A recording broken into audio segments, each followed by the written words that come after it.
Hello everyone and welcome to our show. Today we discuss about local SEO, how you can get results traffic with local SEO methods. And I'm so excited to discuss this topic with Joy Hawkins. How are you?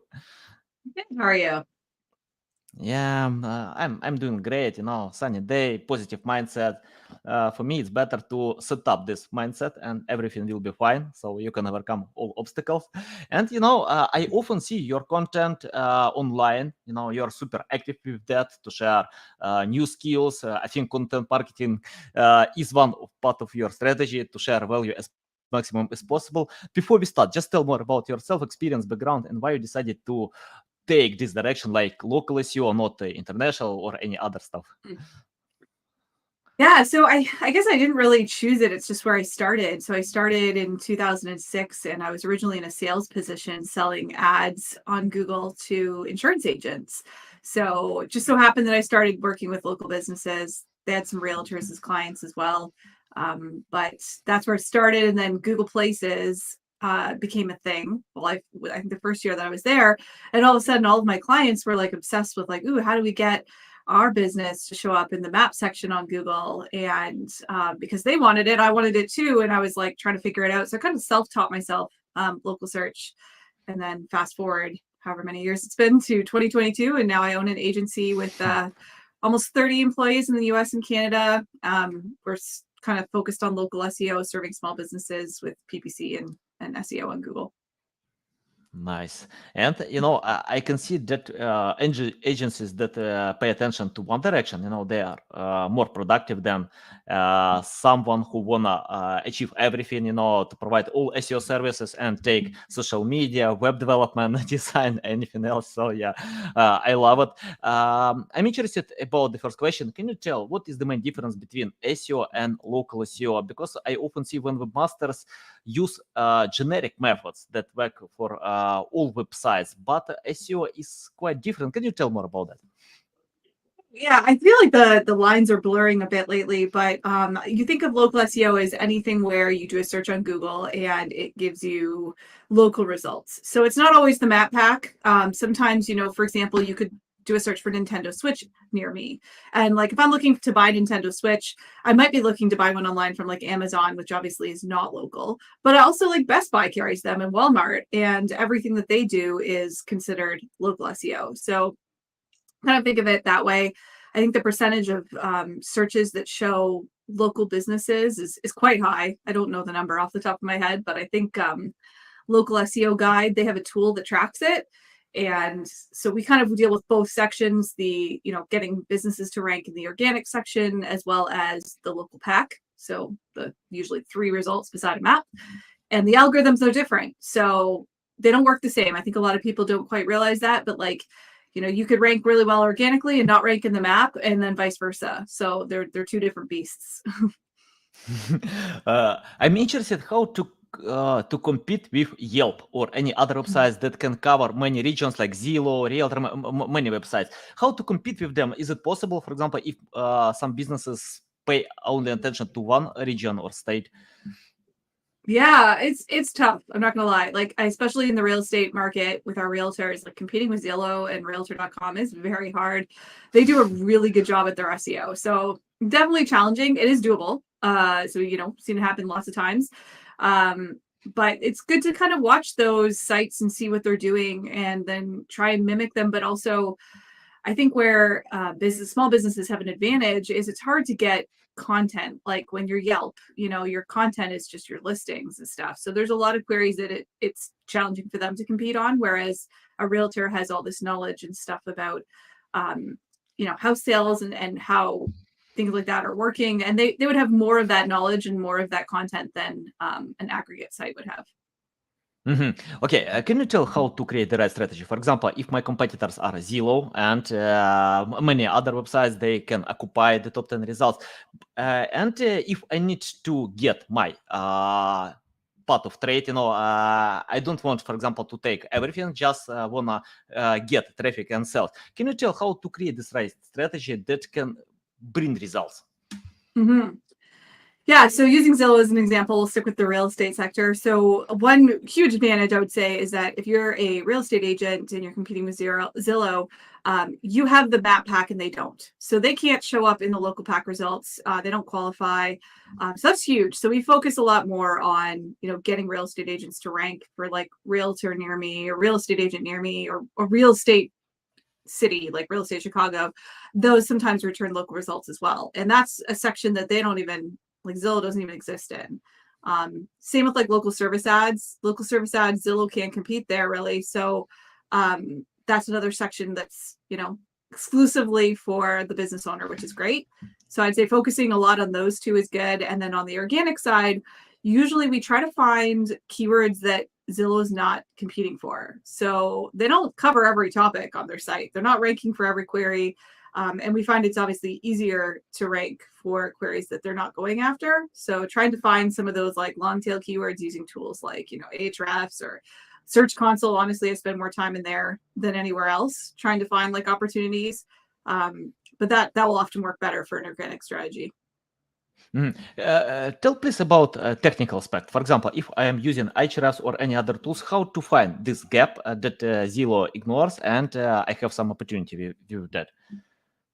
Yeah, I mean, a lot of it's just studying the search results, right? So we found we work with a lot of estate agents. We found certain keyword patterns and trends that Zillow doesn't go after. So if we find one of those, we're like, ooh, let's, make this a focus for all our realtors in all the different markets. So it's just a matter of checking. We use also Places Scout is another tool that will help us identify that.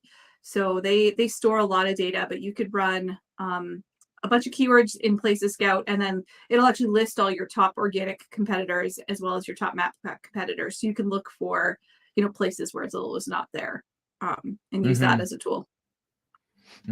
I'm interested about the question which backlink is better. Of course, it's a tricky question. It depends, I know. But for example, if I have choices or limited resources, I can't cover all building strategies, but I can get relevant links from other regions, from authoritative websites, or irrelevant links from local websites, news, forums, anything, where my audience might be. What do you think? Yeah, so it's tricky. So I would say it really depends on the industry. Like using Haro, for example, is a strategy that we've found really successful for small businesses, but it does not work well in certain industries. So we've seen it work really well. For example, for a lot of home service companies, we get them lots of links from tons of sites, reaching out to reporters and getting them featured in there. And those are great links. But I would say for other industries, it's challenging because either you've got more competition or people just don't care about your industry enough to write about it all the time. And that's hard, right? Like if you're a lawyer, for example, a personal injury lawyer, people don't write about car accidents all the time. So it can be really hard to get those relevant links. Local links, I would say, it's hard to say. I don't know if they're better or worse than like a super relevant thing, but you do want to mix for sure. I would say the local links where there's an advantage is they don't link out to as many sites. So often what I see with these like giant sites that people try to obsess about and get listed on is they're linking out to like thousands and thousands of sites every day. But like your local church or your local charity, like they're not linking out to anybody. So if you're looking at it from like a math thing and how much link equity you get, you may actually get more from the local business because they're not linking to anybody else. I like Haro. I use many times. I know some agencies that provide great results with Haro, but I think like everywhere, someone can fail a lot with Haro. They can't get high results. Can you share yours? Not secrets. Let's call them methods. How to get Haro links? Because I know it's hard to reply to those questions in time, because you need to be in time. You need to find the relevant answers to share some expertise. But for example, if you don't know the topic, I think most Haro requests are looking for specialists, experts who know the topic. But when you promote, I don't know, let's take weight loss supplements. Yeah, you need to get results with weight loss supplements. How to reply to those requests with expert opinion if you don't know the topic? Yeah. So just disclaimer, I am not a link builder. So I employ some really amazing link builders who are very talented. Got it. So one of them, his name is Wes. He wrote an article on White Sparks blog a few years ago. And it talks about tips for using Haro, and it is solid. Like if you haven't read his article, and it's not on our blog, it's on White Sparks blog. but it lists out a whole bunch of Haro tips, like ways that you can better interact. And he knows that industry like so well. So I would give that a thorough read. You'll pick up a lot of tips in there. Off the top of my head, I don't do Haro outreach myself at all, so I have no idea what tricks they use, but I know that Wes definitely did divulge quite a few of them in that article, so it's a good read. Yeah, got it. Okay, guys. By the way, it's not only about this article. Just search on Google. Yeah, type how to get Haro links. You can get a bunch of information. By the way, if you have this article, you can share on this private chat. I'll submit to the description. And guys, you can learn from this article, find other articles. And for me, it's more important to practice than just learning. Just try to get those links. Spend time. Learn and act, because when you act, you can improve your results time to time. Okay, I have the question about citation. Can you tell? I found a bunch of tools that can help to build these citations. Moz, WhiteSpark, many tools. Can you tell what is your Live tool, or you provide this job manually? Yeah, we do citations in-house, so we don't use like any third-party tools for them. That being said, we don't focus on it very much. The only time that we really spend any time or effort on citations is maybe for like a new business location. So one of our clients opens a new office, we'll try and make sure they're listed on like the top sites. We look at just really the only ones I care about are the ones that actually rank on Google. So, for example, if you're a lawyer, you want to make sure you're listed on Avo and FindLaw and Justia and sites like that, because they actually rank on Google and they actually get traffic. Sites like, Hot Frog, or I think the one that Darren Shaw always makes fun of, My Huckleberry, like they don't matter. Spending time and effort trying to get listed on 100 different citations, I don't believe is going to pay off. But I'd say there's still, I think WhiteSpark did a presentation on this a couple of years ago at MozCon, and Darren basically showed he took a business where they had nothing, and then he built a whole bunch of citations for them, and he did show some increases in ranking. So I think there is some value there. It's just not very high. So I don't think that we spend, I don't know, I couldn't put a number on it, but it's a very minimal amount of time here that we spend on citation building. Yeah, got it. Valuable. Okay, let's talk about creating content. When I cooperate with many companies, webmasters, they have the same problems with creating content. I mean, like high quality content. Even big companies that earn a lot of money, sell a lot, but they have no experience to write content, to create it. And when I tell them, look at, we have this content plan, it will provide great results, but they can't, to write those tags, to create this content. How to help such webmasters for local SEO? Because I think, you need to find experts who can cover this topic, and they need to understand the local intent, because it depends on the region. We have different mindset. What do you think about that? Yeah, so I think the best way that content works is when the business owner writes it. And I realize that may not work for everybody, because some people hate writing.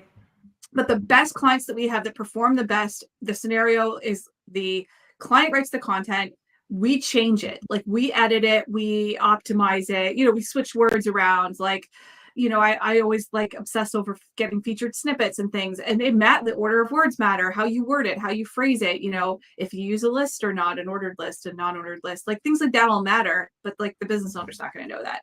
So I think SEOs can add tremendous value to existing content. Like we do it all the time. We'll get clients that have like sites with thousands of pages, and we just go in there and we do a bunch of tweaks, and it's like the performance just skyrockets. So I love being able to do that. I think it's tricky when you have, an SEO company writing about law. Like, if we have personal injury lawyers as clients, I can definitely, we do have content writers that can write pieces about car accidents and stats and things like that. But are they going to do as good of a job as the lawyer would have done? No, like never. Like it's pretty much like if I was to ask somebody else, one of my clients to write about SEO, they're not going to do as good of a job as I am. So I think that we push our clients to try and get somebody in-house to give us content if they can. And then obviously we have lots of clients that don't, and they don't have the time or the energy or whatever. And in those cases, I'd say, it's harder, and it's more expensive really long-term for the client, because they're paying us now to do all the research. They're paying us to do all of it. Whereas like some of it would just be off the top of their head. Like they wouldn't have to research it. They just know from doing it all day. So, I mean, that's the ideal scenario. The ideal scenario is the client or someone in their company, not necessarily the business owner, writes it, sends it to us, we put it up. And then also where I think agencies can add tremendous value is telling the clients what to write about. Like they often won't know. And so they just put up these useless blogs all the time that get no traffic at all. So what we like to do is also tell them what to write about. We're like, oh, this gets a lot of search volume. Where we looked at your competitor and did an in-depth analysis, and these are the pages that get them all the traffic. So we want to write pages around this topic. And then when we do that, it's like crazy. They put the content up, and it gets like tons of views right away, which is awesome. I like that you mentioned about volume. I think this metric is quite dangerous, for local SEO, because sometimes we can have 0 volume, sometimes 1,000 volume. Can you tell how to understand what kind of traffic can I get if I rank these keywords? Because for many local websites, volume is 0, and we don't know exactly how much results we can get. Yeah, there was an article, I think actually it's going around Twitter right now, that Ahrefs did, talking about how many queries in Search Console, I think it was like half of the queries that bring in traffic to your site don't even show up in Search Console. So like there are lots of things we don't know. I think doing keyword research is very difficult. I like to look at a combination of things. So when we're doing keyword research, I look at GMB Insights, or I should say Google Business Profile Insights. They've rebranded. There's stuff in there that will be very different than Search Console. So Search Console is a great place to start for volume. So we look at, look at all the data that Search Console give you. Look for the ones that get the high impressions, but also ones where you're not ranking number 99. Like, if you get like 1,000 impressions and you're in position 90, that is not something I would focus on. But if you're like, you get 1,000 impressions and you're position 8 or 6, that's absolutely where I'd spend the focus, because you're way more likely to actually make a dent with that effort. So we usually use like Search Console is always my go-to. It's the most accurate out of like, using a third-party tool and guessing. But it's limited. Like you're never going to have all the data. So looking at AdWords, looking at GMB Insights, and looking at Search Console, kind of mixing all that up, you'll have a good strategy. Yeah, valuable. I have the question about creating irrelevant content for the sake of getting links, to earn these links. For example, Brandon did a study when he created content, a lot of content, by the way, and he got like 5,000 backlinks just for the sake of having this content, but it's irrelevant to SEO and other topics. Can you tell, it's a good idea to create such content, probably localized content, with sharing news about local events or something like this, for the sake of getting these links, but irrelevant to your website? Yeah. So I would say that the SEO community is very divided on this topic. So you might hear different answers. Like I know people that I respect very well that swear that this works. We've watched it and tracked it. We don't do it, for the record. So we don't do this for our clients. So like, an example would be, let's say we have a lawyer client, and they have a page on their site that talks about haunted roads in their city. And it's like, really? Like this has nothing to do with law, nothing that's going to convert. But it gets a lot of traffic. Like there's a lot of people that are just like Googling, what are the haunted roads apparently in this state. So I like to focus on things that are actually going to drive conversions. Because at the end of the day, like what I have seen from sites that do this is they get lots of traffic. They do not get lots of conversions. And then I have not seen that it actually helps their, SEO as a whole, or their domain authority, all that. I've seen no evidence that actually helps lift that. We did track a site. So we had a business that we knew was doing this. And I was like, I'm going to track this. I'm going to see like what happens, because they're pushing out all this irrelevant content, but it's local. So it's, stuff in their city. And I'm like, we're going to track. And we did. We tracked the rankings. I tracked them very diligently for like, I want to say 5 to 6 months. It really did not appear to help at all. Again, I didn't have the back end, but I was looking in, I think we did have Search Console access. Yeah, we had Search Console access to the site. So like the pages get no traffic. They don't rank anywhere. Again, because it's like, why in the world would you care about visiting a lawyer's site to find, like, it's kind of crazy. So even if it gets traffic, it doesn't convert. A lot of the times it doesn't even get traffic. So my stance on it is, it's like, it takes so much time and effort to create these. Like, you'd be better off spending that time and effort improving a piece of content that currently converts well and making it even better and freshening it, keeping that spot. Like, whatever spot that you've got right now for that content, you're not going to keep it forever if you don't work on it. So valuable. Yeah, I agree with that, because even if you get this traffic, if you get this backlinks, but they don't sell, don't cover your buying persona, so what is Yeah, the point, traffic is meaningless. Yeah, exactly. Yeah, I remember when I wrote one article for my Ukrainian blog, and I got traffic, crazy traffic, like 100K, but that was so irrelevant in my business. And that was interesting that most of those traffic were youngsters, and they asked me, they even, my team wasted some time to reply to those questions, Yeah. completely irrelevant. So that's the other thing. So, like, we have another lawyer client. They've got this article on their site that talks about how to install car seats safely. And it's like, again, sort of related, not really, but like, they deal with car accidents, but like they get so many inquiries from people trying to ask them questions about how to install car seats. It's like, wait, like, think about all the labor that you're paying some staff member to answer those calls. And it's a giant pain. Like, we were discussing like taking the article off because somebody else before they worked with us put it up there, and we're just like, if this is bogging down your staff with useless like inquiries, why would you want it there? Like, you're actually paying to keep it there, and it's not actually bringing you any business. Yeah, interesting. Okay, let's talk about your lively building strategies. Can you tell, for example, you mentioned about Hero, but we have some others like guest posting, I don't know, many other skyscraper technique. Can you tell how to find the right strategy if for specific projects? Because I'm not sure that all link building strategies work with specific projects. You need to find that actually will work for you. Can you lead our audience how to find the strategy? Yeah, a lot of it's creative thinking, right? But like, one example that I think is really low effort that works well is, most business owners know other business owners, and a lot of them know other business owners in the area. So let's say, for example, you've got a personal injury lawyer. That personal injury lawyer probably works with a chiropractor that all their clients go to get their, like, all their neck issues, maybe a physical therapist as well, because when you're in a car accident, you get all these injuries, you're gonna have all these issues that you got to fix. So likeliness is every personal injury lawyer is going to know a chiropractor, and every personal injury lawyer is going to know a physical therapist that they work with regularly.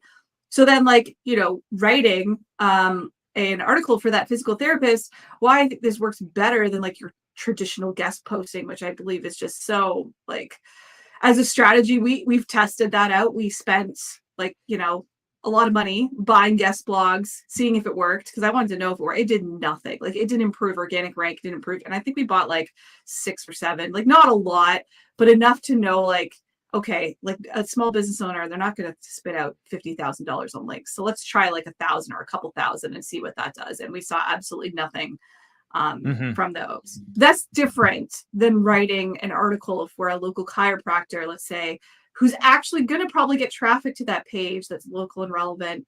And then, obviously it would link back to your site, but you're giving them free content. So it's a win-win. Yeah, got it.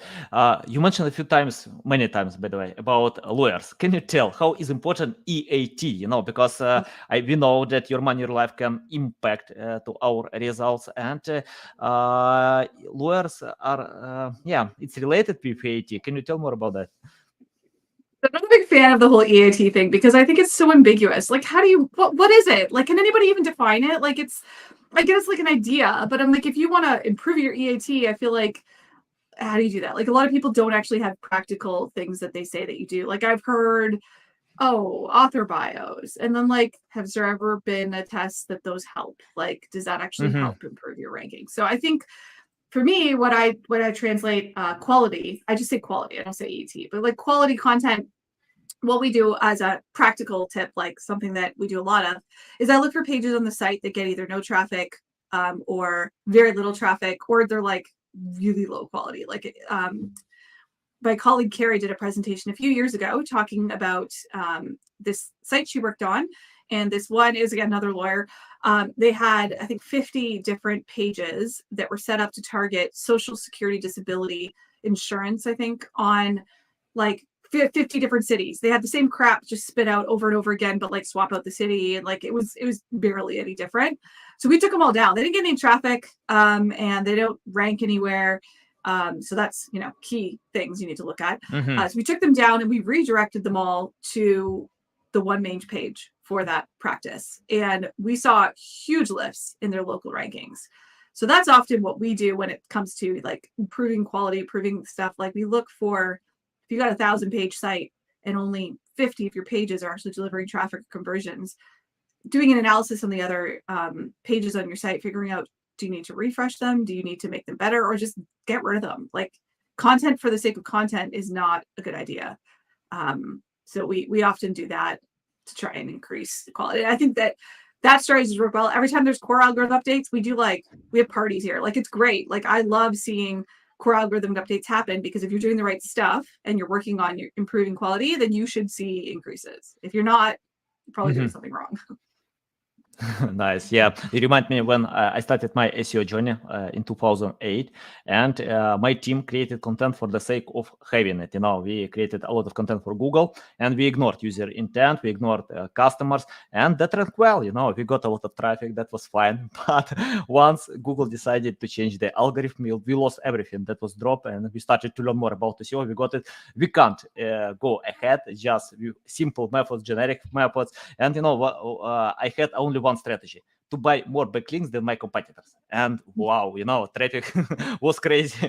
Today, yeah, I know it's really hard because of this experience.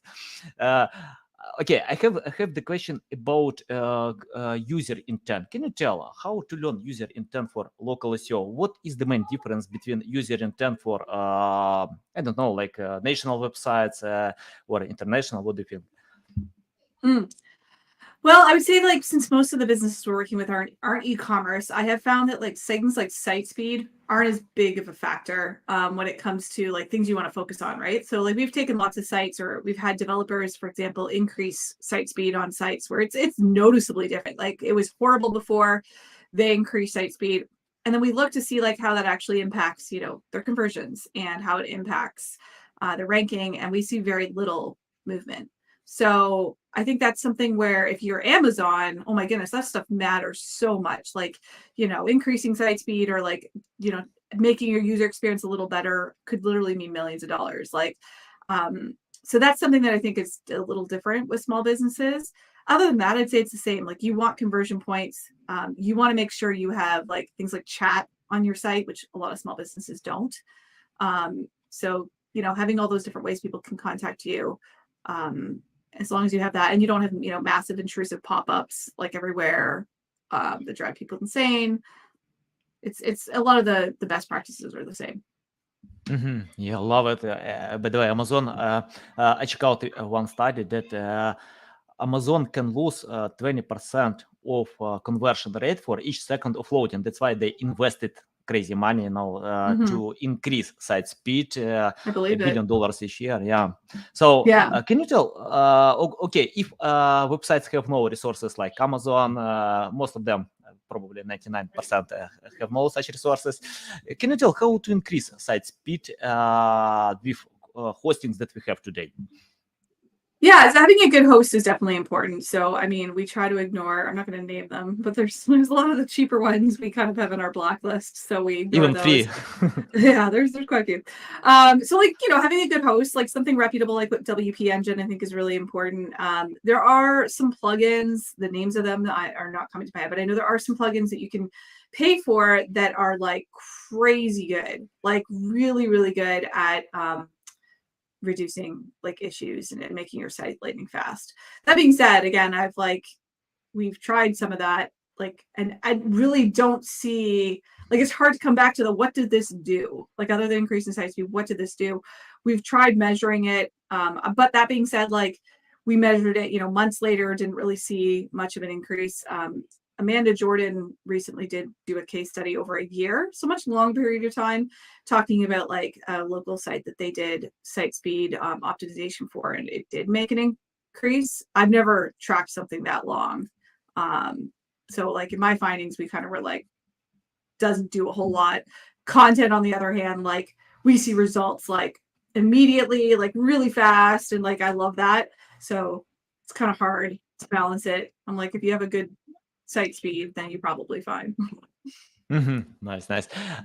Okay, I want to ask the question. Can you tell three things that webmasters don't need to do and three things that they must do? Because today SEO is we have, I don't know, like a lot of methods, many different methods. But I see when websites, webmasters, they usually provide some black hat techniques that are obsolete, like 10 years ago. Can you tell just three things what any webmasters don't need to do, and three things what they need to do in your point? Oh man, the don't need to do is gonna be tricky. Okay, so definitely Yeah. need to do, I'd say, keeping plugins updated. Man, I've run into this recently. Like hacked sites are really annoying to deal with. They are frustrating. I had a client recently we don't do web design here, so all of our clients have other external developers, and we usually refer them to this one that we work with a lot. But this one client like didn't have the greatest developer, and site got hacked, and like it's from non-outdated plugins, like outdated plugins that didn't get updated. It's got like 50 plugins, and it's crazy. So I'd say don't overuse plugins, first of all, because like the more you have, the more hard it is to keep them up to date. And then don't ignore the plugins. Like you need to keep them updated. So those are huge ones.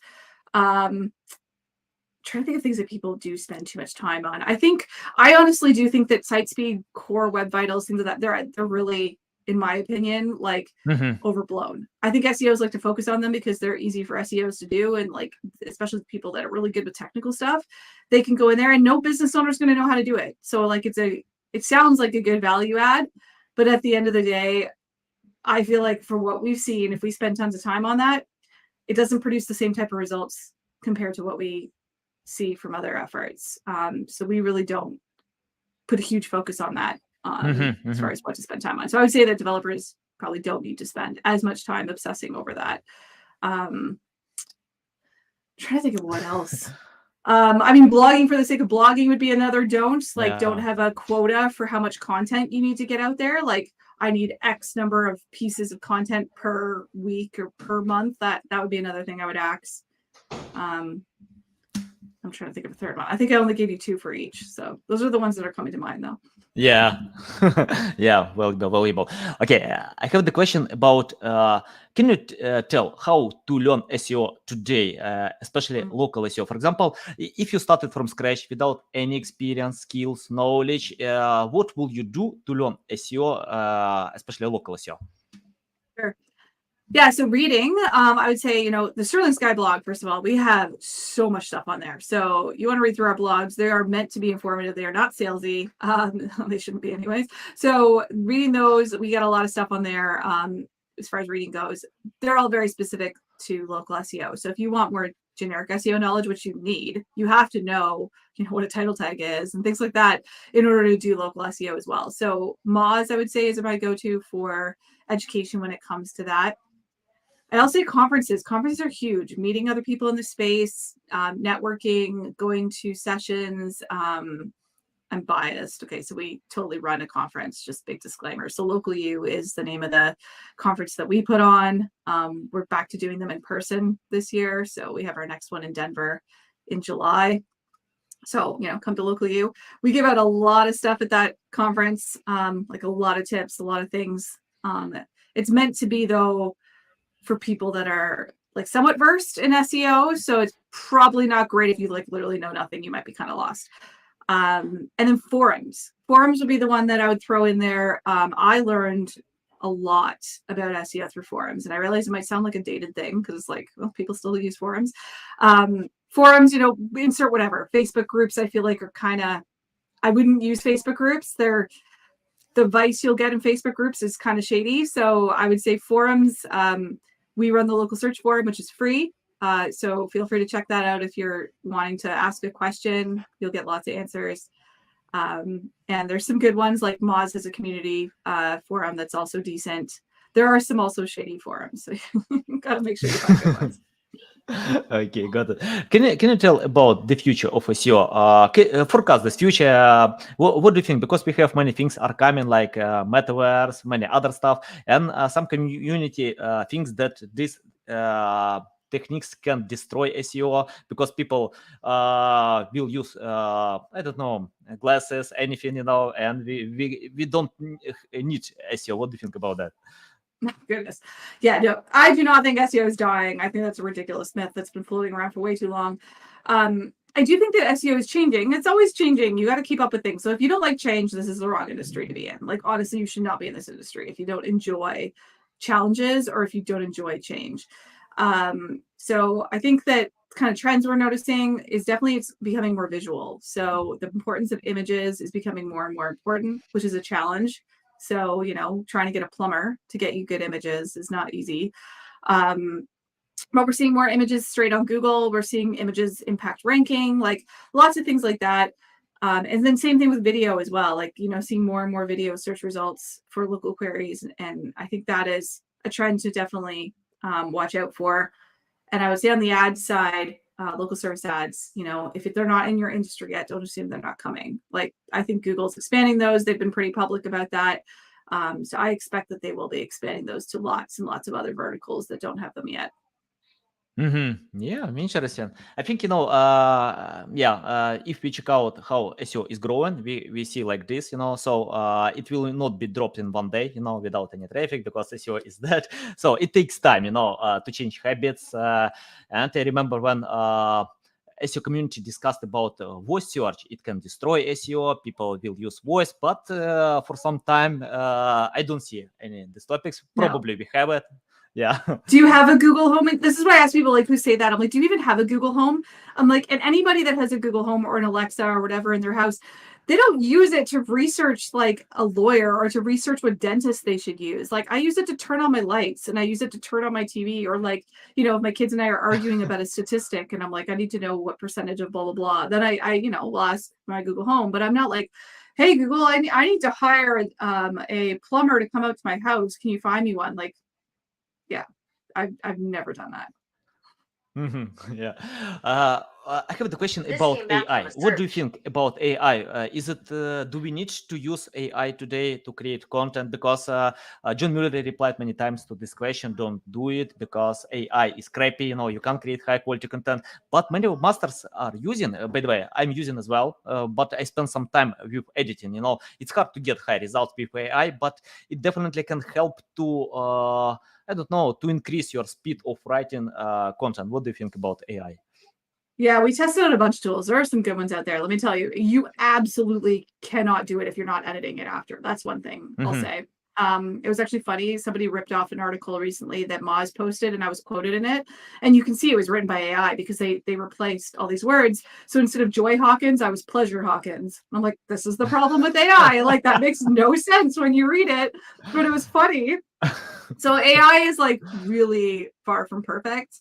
If it helps, we found in our thing, it didn't really decrease the amount of time needed. So we don't really use them much here because you do still have to edit it. So it's not there. And I do think that is what Google is trying to crack down on. So the kind of trend I was noticing with this last core update, a lot of people that were whining about it and saying they got hit are people that are heavily relying on AI content. So I don't like fighting Google. I like playing nice with Google. I feel like I don't want to be stressed when core algorithm updates happen. I want to be excited. So I don't know. I'm in the camp that I'm like, I think AI is great to an extent, but I prefer to keep it to actual humans at this point. By the way, I like Pleasure Hawkins, yeah. Sounds good, why not? Sure. Joe Hawkins, Pleasure Hawkins. Yeah, interesting about that. Because I think, most AI tools, they replace without understanding. So, yeah, they just rewrite, trying to find synonyms, but some of them can provide good results if you set up the right settings. And without editing, I completely agree. You can't get high results. You just need to spend more time editing, to analyze, to reread one more time and think how you can make it better. And for some text, I can't use AI because when you are going to share high quality content, super high quality, I mean like to give new valuable insights, AI can't help you because they can't provide new insights what's going on in your niche or any specific niche. Yeah, I agree with that. Joy, it's a big pleasure to get you on my show, to learn from you. Tell our audience how they can reach out to you, learn more about you, follow you. Yeah, so very active on Twitter. That would be if you're looking to talk to me at Joyanne Hawkins on Twitter. My company site is sterlingsky.ca. And then the forum that I mentioned, localsearchforum.com and localu.org is all our events. Okay, guys, you can find Pleasure Hawkins or Joy Hawkins on all these links. Find all these links in the description below. Listen us on Apple, Google, Spotify, and thanks for listening or watching. See you next time.